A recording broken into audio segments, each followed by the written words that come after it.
messieurs, bonsoir. Il est 20h. Voici les titres du journal. À la une de l'actualité, série d'accidents mortels sur les routes. La solution du ministre des Infrastructures, Abdoulaye Daouda Diallo, annonce l'application de la mesure d'interdiction de la circulation interurbaine à partir de 22h. Il s'est rendu ce matin à l'hôpital régional de Kaolack au chevet des blessés d'accidents sur la route de Porokhane qui ont fait 11 morts. Situation des droits de l'homme dans le monde, le Sénégal est considéré comme un mauvais élève. C'est en tout cas ce qui ressort du rapport annuel d'Amnesty International. Un rapport pas du tout crédible aux yeux du ministre de la Justice. Ismaïla Madior Fall apporte ainsi la réplique à l'Organisation de défense des droits de l'homme. Le Sénégal également invité à faire des efforts dans la lutte contre la corruption. Il est toujours dans la zone rouge selon Transparency International, mais le Sénégal se réjouit de ses bonnes performances dans le rapport Doing Business 2017. Amadou Mbaye Loum repose désormais au cimetière musulman de Yoff. Un ultime hommage a été rendu à ce grand reporter de guerre.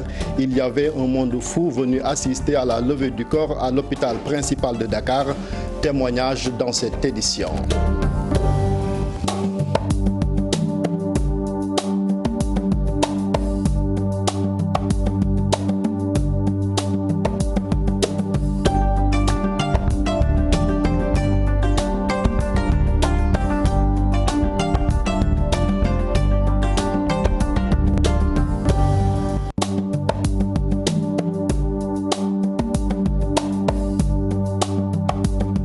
Soyez les bienvenus si vous nous rejoignez sur la TFM. Je vous le disais en titre, le ministre des Transports a au chevet des rescapés des accidents sur la route de Porokhane.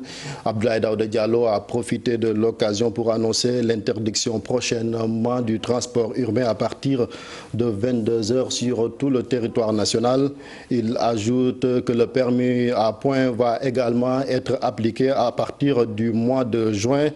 Abdoulaye Daouda Diallo a aussi profité de l'occasion pour inviter les forces de l'ordre à redoubler de vigilance pour lutter contre le fléau des accidents de la circulation. Le ministre des Transports était ce matin à l'hôpital régional de Kaolack au chevet des blessés des accidents sur la route de Porokhane. Je rappelle que le bilan s'est alourdi. Il est aujourd'hui passé à 11 victimes. Si l'élément n'est pas prêt, nous y reviendrons.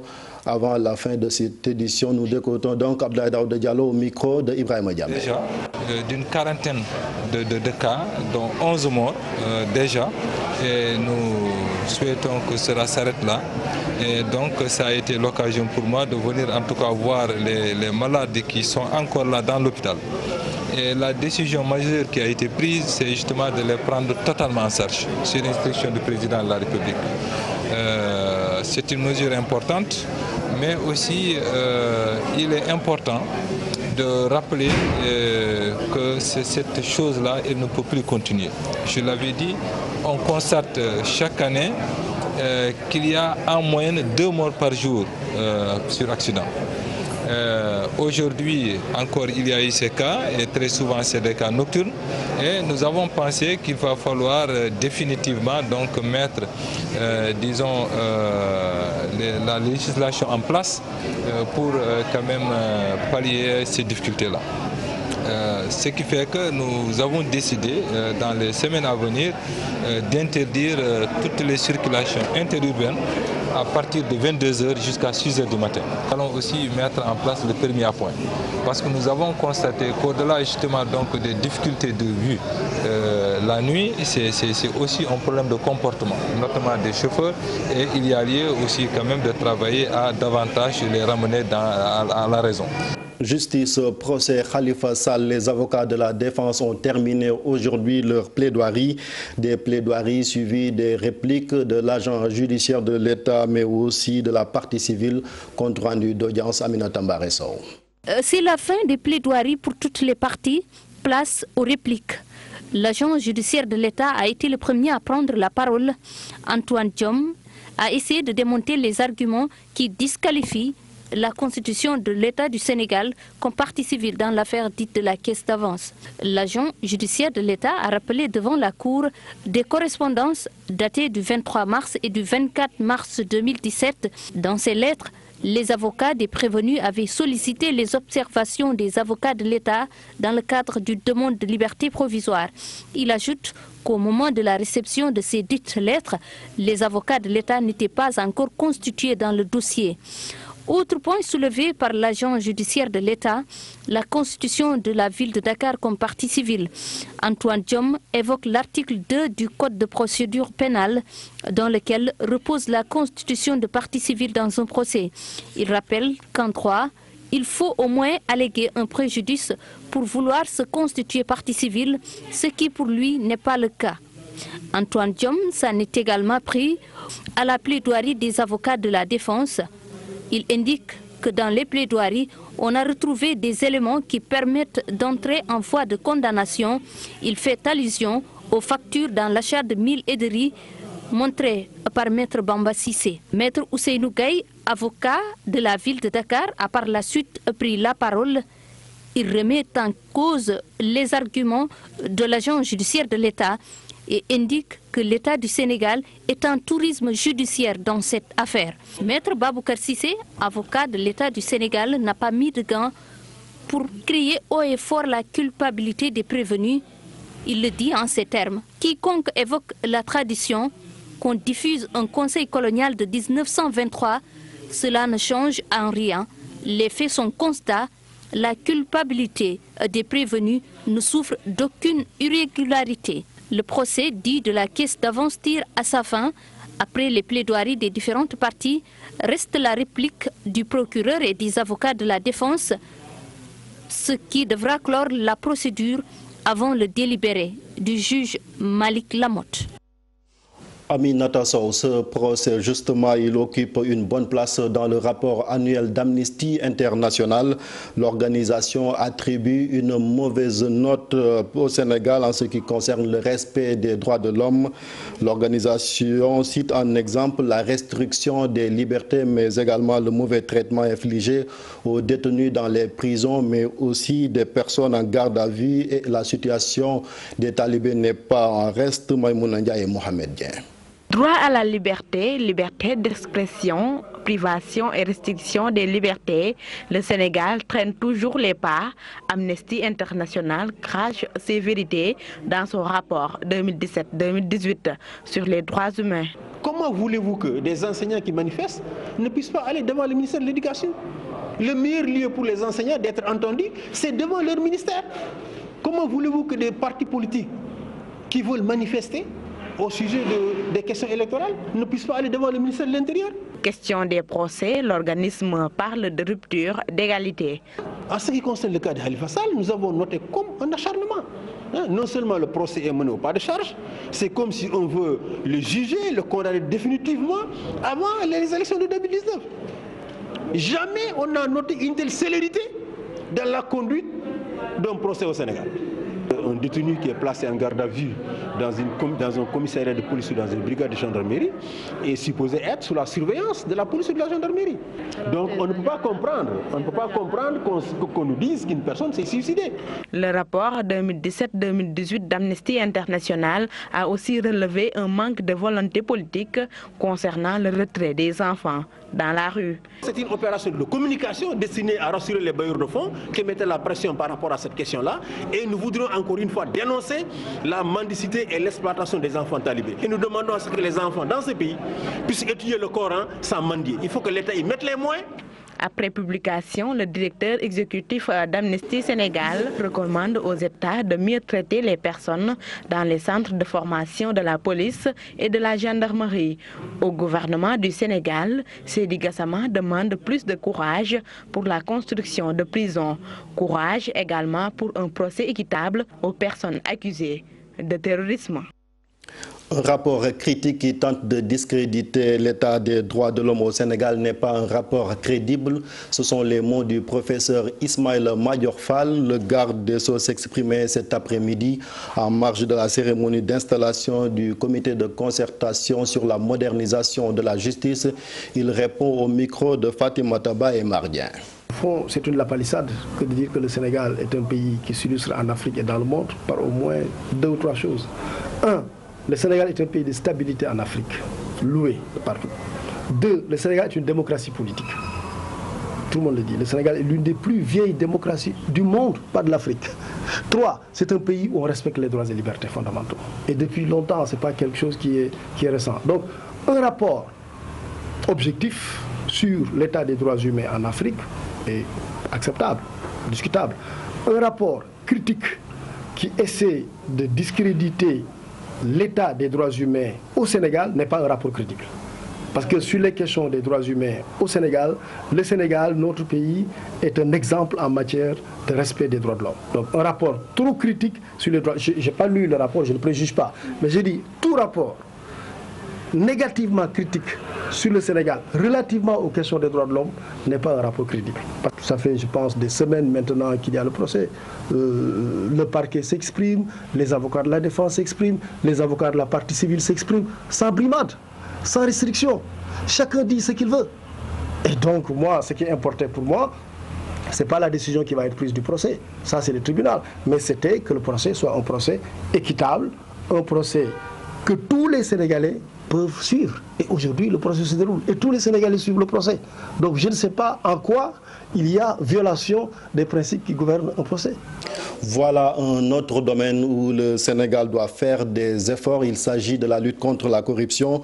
Notre pays est toujours dans la zone rouge selon le rapport du Forum civil sur l'indice de perception de la corruption. C'est la raison pour laquelle le chef du département droit économique de la RADDHO invite l'État à renforcer les moyens de l'OFNAC pour lutter contre ce fléau et renforcer son rang au niveau mondial. Alioune Badara Diouf est ici interrogé par Maïmouna Ndiaye. Nous avons ici des organes comme l'OFNAC. L'OFNAC qui est un outil de répression de la corruption, qui n'a pas assez de pouvoir. Parce que l'OFNAC peut faire des enquêtes, des investigations jusqu'à identifier des phénomènes de corruption. Mais le problème, c'est au niveau de la sanction. L'OFNAC n'a pas la capacité de sanctionner un corrupteur ou même un corrompu. L'initiative de la poursuite revient très souvent au procureur de la République, qui est le maître des poursuites. Combien de dossiers de corruption ont été traités par l'OFNAC et qui donnent dans les tiroirs également aujourd'hui de la présidence de la République. Même sentiment, c'est l'économiste Mor Gassaban pour l'enseignant à la faculté des sciences économiques et de gestion. Ce mauvais classement du Sénégal dans la lutte contre la corruption pourrait ternir son image. Voici le compte rendu de Cheikh Diop et Thierno Laurent Mendy. Dans le rapport de l'ONG Transparency, qui prend en compte 180 pays dans le monde, le Sénégal est placé à la 66e place au niveau mondial et à la 8e place sur les pays africains. Cela peut engendrer des impacts négatifs. Ce n'est pas bon pour le climat des affaires, parce que lorsque le niveau de corruption est assez élevé, ça n'encourage pas beaucoup les investisseurs. Mais également, tous ceux qui sont dans le secteur, dans certains secteurs, et qui voudraient bien et bien investir au Sénégal, ça les démotive. Selon l'économiste, l'origine de la corruption est le manque d'éthique, mais aussi les charges sociales. L'éthique, la responsabilité, mais ça fait partie de ce qu'on trouve dans les pays en développement, donc de manière générale. Surtout au niveau de l'administration, on note beaucoup ce genre de pratiques. Voilà, maintenant pour réagir ou ajuster, il faudrait revoir le traitement réservé à ces agents-là. La corruption, un fléau banalisé au Sénégal, ainsi des mesures doivent être prises. Renforcer les organes de contrôle, ça c'est extrêmement important. Il faut vraiment leur donner plus de moyens et plus de liberté. il faut mettre des garde-fous pour contrôler. Hein. Toutes les décisions qui seront prises et au-delà. Donc, mener de la réflexion approfondie pour voir là où ça ne va pas et surtout essayer quand même donc, de prendre des mesures correctives adaptées. Selon Dr Gassama, la corruption est ancrée dans les mœurs, dans les habitudes sociales. Pour rappel, le Sénégal est toujours dans la zone rouge, ce qui est un mauvais signal pour l'économie du pays. Décidément, c'est la semaine des rapports sur le Sénégal, mais celui-là va faire plaisir aux autorités. Il s'agit du rapport Doing Business 2017. Il classe notre pays dans le top 5 des pays réformateurs en Afrique et au plan mondial, le Sénégal occupe la 140e place. C'est une annonce du porte-parole du gouvernement Seydou Gueye ce matin. Il explique par l'amélioration de l'environnement des affaires. Que rien que sur l'année dernière, notre pays a gagné 7 places, passant de la 147e à la 140e place.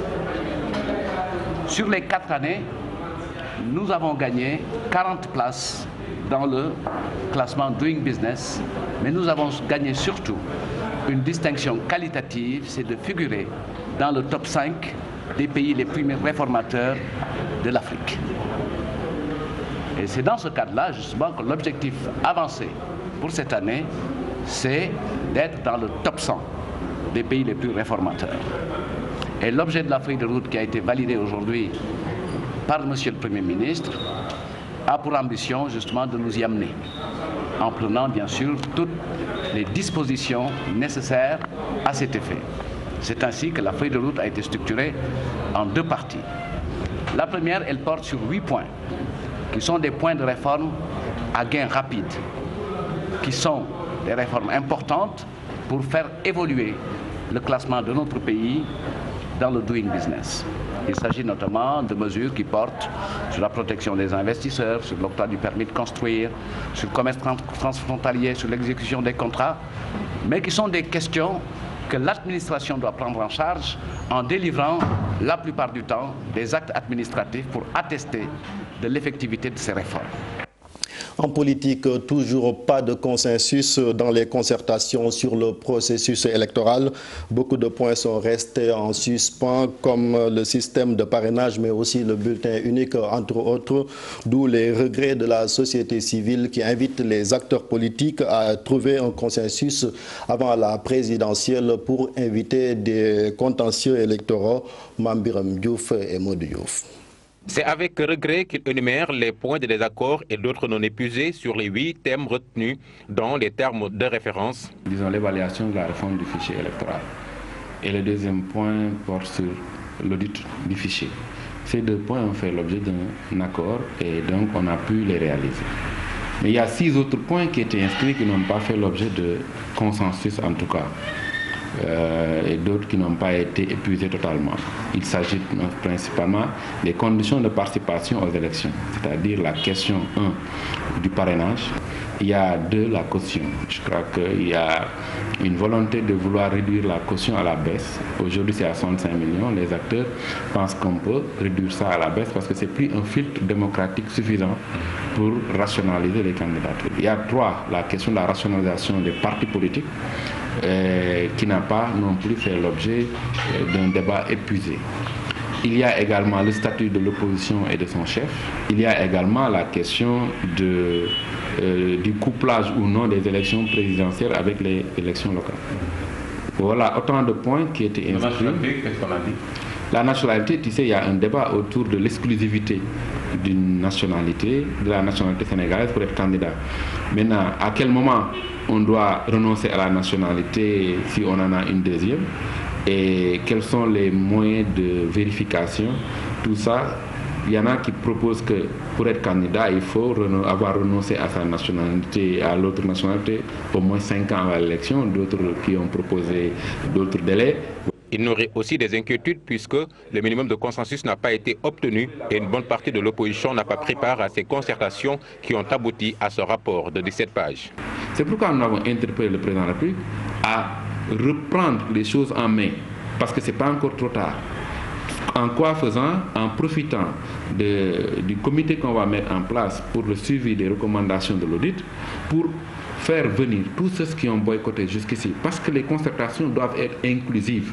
Le collectif des organisations de la société civile pour les élections et la plateforme des acteurs de la société civile pour la transparence des élections demandent au président de la République de garantir le droit de vote aux citoyens à travers les inscriptions et l'obtention de la carte d'identité dans les délais requis. Amadou Mbaye-Loum, inhumé ce matin au cimetière musulman de Yoff. Un ultime hommage lui a été rendu ce matin à la levée du corps à l'hôpital principal de Dakar. Parents, amis, anciens collaborateurs, mais aussi autorités civiles et militaires ont tenu à saluer la mémoire d'un grand reporter de guerre, Alassane Ba Pape Sangone Mbaye. Dernier hommage au reporter de guerre, l'homme qui a fait plusieurs théâtres d'opération. Cérémonie retardée, son fils, l'unique qu'il a, hors du pays au moment du décès, avait souhaité assister à la levée du corps. Moment d'émotion difficile pour tous ceux qui ont fait le déplacement. Un geste symbolique, digne de foi. Mais quelle profondeur de pensée pour un enfant envers son père. Mais j'ai dit tantôt que les grandes actions survivent à leurs auteurs. Un vieux proverbe dit, tant que la graine existe, le fruit demeure.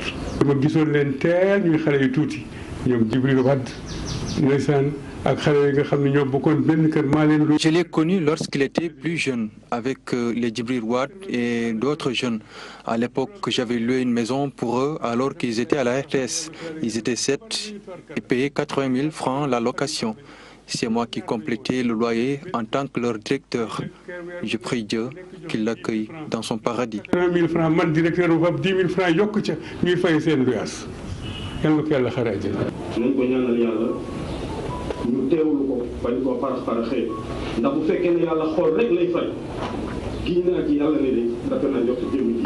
Un grand reporter s'en est allé, un grand citoyen, un grand républicain. L'État a tenu à lui rendre hommage. Le ministre Augustin Tine a dirigé la délégation du chef de l'État. Il fut un professionnel aux côtés des forces armées. Il les aura accompagnés au Libéria, en Gambie, en Casamance et dans beaucoup d'autres pays pendant les théâtres d'opération. Il fut un homme courageux. Il fut un homme humble, mais il fut éminemment bon. Mais je dirais qu'Amadou Mbaye-Loum a toujours porté à la connaissance du public tout ce qui devait l'être, mais seulement tout ce qui devait l'être au niveau des forces armées. Autorités, armées, familles, proches, presse et fans ont tous fait le déplacement pour accompagner la dépouille d'Amadou Mbaye-Loum à sa dernière demeure. Il va reposer au cimetière de Yoff. C'est grâce à Amadou Mbaye-Loum que beaucoup de journalistes se sont aujourd'hui spécialisés dans différents domaines. Ainsi témoigne Youssou Ndour, le ministre conseiller a assisté à la levée du corps d'Amadou Mbaye-Loum, tout comme le ministre d'État Mbaye Ndiaye qui salue la mémoire de Amadou Mbaye-Loum. Tous les deux étaient élèves à Kaolack, ville natale du défunt. Dans le cadre du journalisme, a incarné ce qu'on peut appeler aujourd'hui un journaliste spécialisé. Et je pense que c'est une école, c'est une leçon, c'est quelqu'un qui a été utile pour la nation, et quand même quelqu'un de très proche, parce qu'avec Chérif El Walid Sey, Cheikh Mbacké Guissé, Abdallah Faye, Sadikh Mbodj ont été mes grands frères, et avant même de prendre des grandes décisions dans le cadre de la presse, j'ai toujours consulté mes grands frères qui m'ont toujours donné la bonne direction. Et je pense que en tant que professionnel, voilà, j'ai dit Mbaye-Loum, on va continuer à apprendre énormément de choses pour son courage, pour aussi l'exemple qu'il est aujourd'hui autour de la presse. Si on parle de journalisme de majeur, c'est la trempe de Mbaye-Loum. Nous nous sommes connus depuis Gaston Berger ensemble. Les années 60 et ainsi de suite. Et donc c'est un grand homme que je connais qui aimait son métier, sa profession, le journalisme, qui le faisait avec fierté mais avec beaucoup de bonheur, avec le courage que ça a nécessité, en particulier ce qui lui a valu aujourd'hui ce témoignage élogieux des armées. Donc, Amadou Mbaïlouma. Le week-end dernier, nous vous parlions de la disparition de Idrissa Ouédraogo. Ce cinéaste burkinabé qu'on surnommait le maestro du cinéma a montré la voie aux jeunes réalisateurs du continent. C'est du moins l'avis de Cheikh Ngaïdoba. Le cinéaste sénégalais pense à la relève pour le triomphe du 7e art. Cheikh Diop, Thierno Laurent Mendy. L'artiste quitte la scène. Idrissa Ouédraogo, un réalisateur respecté par ses pairs. Suite à la disparition de l'auteur de Yaba, la question de succession se pose, même si certains acteurs sont optimistes. La relève peut être assurée, mais Idrissa Ouédraogo, c'était Idrissa Ouédraogo avec beaucoup de talent. Ce fait qu'un 7 millions, 10 millions, gis nañu benn film 1000 francs, 7 milliards la. Soxlu ñu dem fenn, am nañu marché, xalé yi xarañ nañu, buñ teg ay infrastructure, ay structure, dinañ ci mëna génn. Tay en 2013, n'est-ce pas, félicité en 2017, donc la relève assurée au niveau du cinéma africain. Des perspectives sont notées. Ici au Sénégal, le fonds de promotion à l'industrie cinématographique et audiovisuelle est mis sur pied. Nous nous sommes battus pour les structures, les infrastructures. Si on prenait l'exemple du Sénégal, aujourd'hui, il y a un fonds de promotion à l'industrie cinématographique, il y a un code de l'industrie cinématographique audiovisuelle. Et audiovisuel, parce que nous en parlions déjà dans les années 90, et aujourd'hui notre fonds est alimenté à 2 milliards à partir de 2018. Le vice-président de la commission artisanat, culture, tourisme, sport déclare qu'il a perdu non seulement un ami, mais un frère. Tout le monde sait qu'Idrissa était mon ami. En dehors d'être mon collègue, nous nous connaissons depuis 40 ans. Nous avons toujours eu les relations excellentes. Le réalisateur Idrissa Ouédraogo s'est éteint dimanche 18 février à l'âge de 64 ans. On le surnommait le maestro du cinéma africain. Le Burkina Faso lui rend hommage. Le FESPACO aura 50 ans en 2019 et que cette édition portera le nom de Feu Idrissa Ouédraogo. L'état défectueux de la route Bambey-Mékhé indispose les populations de cette ville du centre du pays. Conséquence, les maladies pulmonaires sont fréquentes chez beaucoup de personnes à cause de la poussière dégagée par les gros engins Abdoulaye Diouf. À quand le butimage de la route Bambey-Mékhé, les populations du quartier Léona de Bambey souffrent énormément de l'état de cette piste. Pourtant, tous les présidents qui se sont succédés à la tête du pays l'ont promis. Personne ne l'a réalisé. Cette route traverse toute la ville de Bambey. Ça passe devant les maisons d'éminents dignitaires mourides comme Serigne Moustapha Bassirou Mbacké, Serigne Mame Thierno Mbacké, à la maman de la députée Aïda Mbodj, Elhadj Khalidou Dème et nos enfants, ne les oublions pas. Cette piste qui traverse toute la ville de Bambey ne laisse que bruit et poussière aux populations. Cette route traverse toute la ville de Bambey. Ça passe devant les maisons d'éminents dignitaires mourides comme Serigne Moustapha Bassirou Mbacké, Serigne Mame Thierno Mbacké, à la maman de la députée Aïda Mbodj, Elhadj Khalidou Dème et nos enfants, ne les oublions pas. Beaucoup d'enfants sont aujourd'hui atteints de maladies dans cette partie de la commune de Bambey. Parce que nous sommes vraiment fatigués par l'état de cette route. Tous nos enfants sont malades. Certes, ils arrosent le matin, mais ça ne peut pas empêcher que la poussière nous empêche de vivre. Tout notre souhait, c'est de voir le bitumage de cette route. Une seule solution à en croire les populations, le bitumage de cet axe qui relie la ville de Bambey aux communes de Baba-Garage et Gawane. Sortir les communes de Diamangui, Ronkho et Ross Béthio de la pauvreté et permettre aux producteurs de la vallée du fleuve Sénégal de bénéficier des lieux de conservation et de stockage des produits agricoles, surtout pendant la saison des pluies. Tel est l'objectif du projet de développement d'une résilience à la sécurité alimentaire récurrente au Sénégal. Nous suivons le compte rendu de Ousseynou Diop et Habib Seck. 4 communes du département de Dagana comptent unir leurs forces pour mieux développer l'agriculture dans la région nord. L'objectif est de faire face aux difficultés rencontrées par les paysans de Diama, Nitronk et Rosso Beccio. Le projet de développement d'une résilience à l'insécurité alimentaire récurrente au Sénégal, Driar, va apporter des solutions adéquates aux problèmes de conservation et de stockage des produits agricoles rencontrés par les producteurs pendant la saison des pluies. On éprouve énormément de difficultés en période culturelle, surtout pendant la saison des pluies, dans le stockage et même dans la gestion de la production. Parce que dès que les premières pluies tombent, c'est toute la production qui est menacée.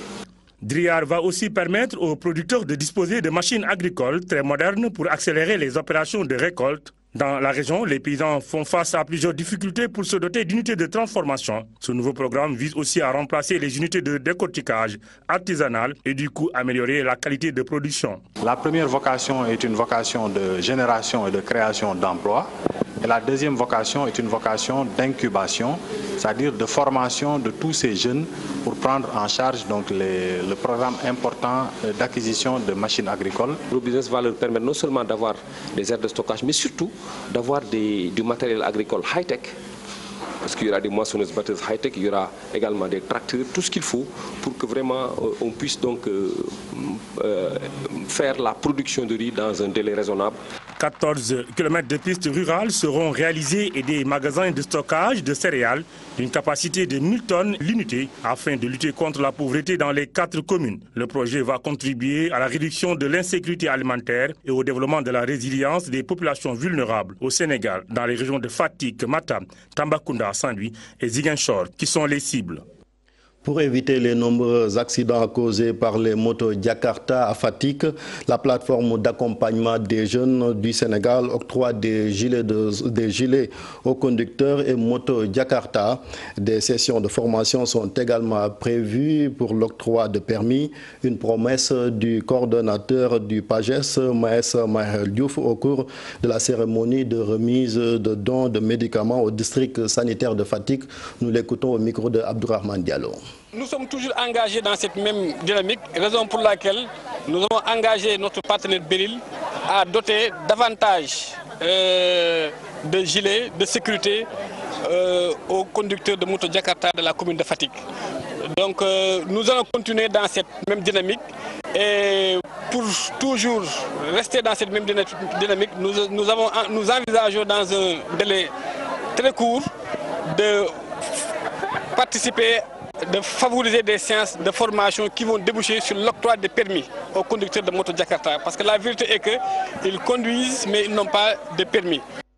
Affaire Hissène Habré, les victimes de l'ancien président tchadien condamné à perpétuité par les chambres africaines extraordinaires l'année dernière seront bientôt indemnisées. C'est ce qu'on a appris ce matin lors d'un panel qui a réuni des juristes. À leurs yeux, ce procès fut un tournant majeur pour la justice africaine et internationale. Nous suivons les explications de la magistrate Dior Falloso au micro de Cheikh Tidiane Dione. Ce qu'on en est, c'est qu'il y a une évolution par rapport au droit pénal international et surtout au niveau du continent africain, puisque le continent africain, par cette affaire Hissène Habré, a été en mesure de juger en Afrique des crimes internationaux. Donc cette évolution est très importante parce que vous savez que dans le cadre de cette justice pénale internationale et de la compétence universelle, la CPI, qui était, disons, cette institution permanente, ne pouvait intervenir dans les États africains que s'ils étaient en mesure de pouvoir eux-mêmes poursuivre les criminels, ces criminels internationaux. Je pense que la réparation des victimes est quelque chose qui est, l'indemnisation plus exactement, est quelque chose de très important. Et lorsqu'on dit qu'on lutte contre l'impunité, je pense qu'il ne doit pas y avoir deux poids, deux mesures.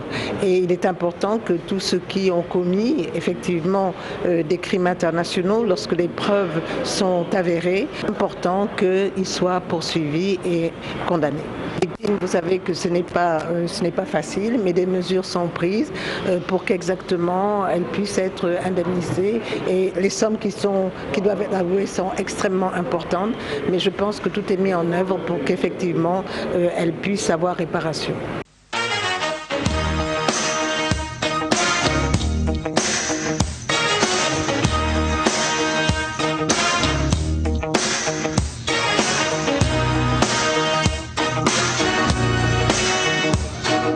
En football, retour sur la qualification de Génération Foot au prochain tour de la Ligue des Champions. Les académiciens ont fait match nul hier face à Misr Al-Makassa en Égypte et les joueurs sont déterminés à rejoindre la phase poule selon notre envoyé spécial au Caire, Cheikh Tidiane Diao. La joie dans les vestiaires après cette qualification historique pour Génération Foot.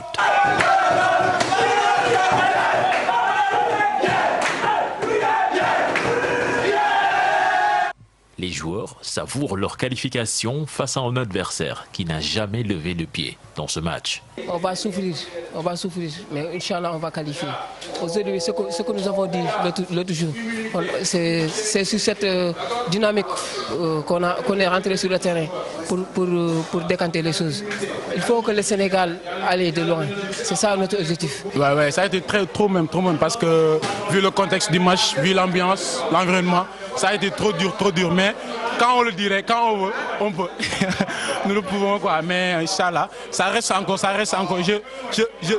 Je lance encore un appel. Je vous dis merci pour les prières et aussi, il faut renouveler encore les prières parce que ce qui reste, ça sera trop dur. Un match difficile où les académiciens ont été contraints à sortir une prestation défensive solide pour rester en course. En touche était très difficile parce qu'on était vraiment acculés et quand on récupérait le ballon, on n'arrivait pas à jouer du tout. On précipitait nos relances et vraiment on était acculés pendant 1h30 pratiquement sur notre but.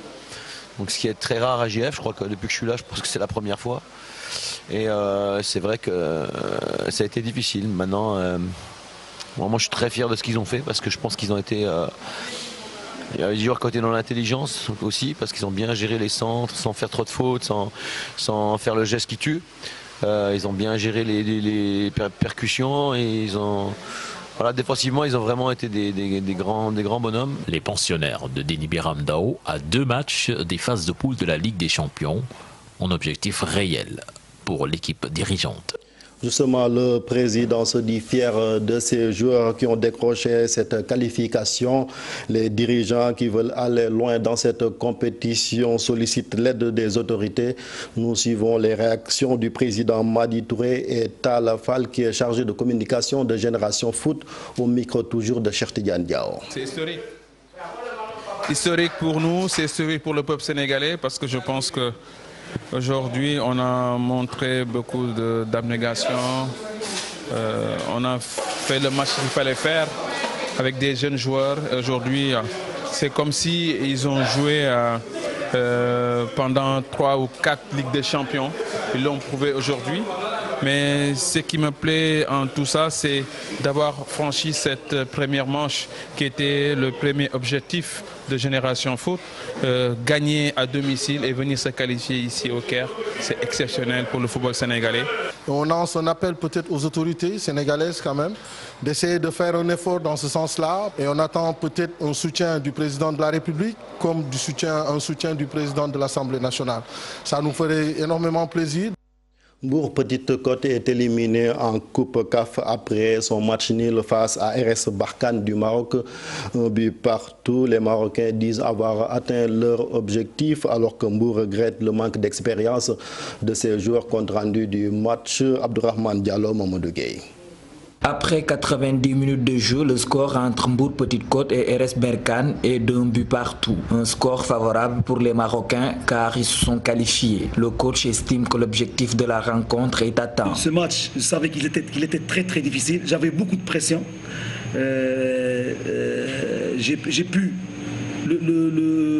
savais que d'après hier, j'ai vu une vidéo des gens de Mbour Petite Côte. Ils étaient sûrs d'eux qu'ils vont gagner. Ils ont fêté avant le match. Moi, j'ai dit à mes joueurs que, attention, c'est un match d'homme. Je salue M. Dayo, il est toujours avec moi. C'est un match d'homme. Je n'ai pas besoin de joueurs, j'ai besoin de guerriers. Le terrain, on ne peut pas se cacher derrière ça, mais le terrain, il est impraticable. Ils ont pris une décision et ils ont dit qu'on va se qualifier ici à Mbour. À la mi-temps, c'est Mbour Petite Côte qui avait mené au score, mais les poulains de Badara Sarr n'ont pas pu conserver le résultat. Le coach parle de manque d'expérience de la part de ses joueurs. D'abord, sur le plan de l'expérience, instinctivement, ils ont reculé. Ensuite, je pense que aussi la débauche d'énergie de la première période a été fatale aussi. À un moment donné, on a manqué de fraîcheur et de lucidité. Là, c'est l'expérience. On a gagné en expérience par rapport à cette campagne-là. Les garçons, je pense qu'ils ont fait tout ce qui était dans leurs possibilités. Au match aller, ce sont les Marocains de RS Berkane qui avaient gagné Mbour Petite Côte sur la marque de 2-1. Donc avec ce résultat d'un but partout à domicile, l'aventure africaine du club sénégalais s'arrête là.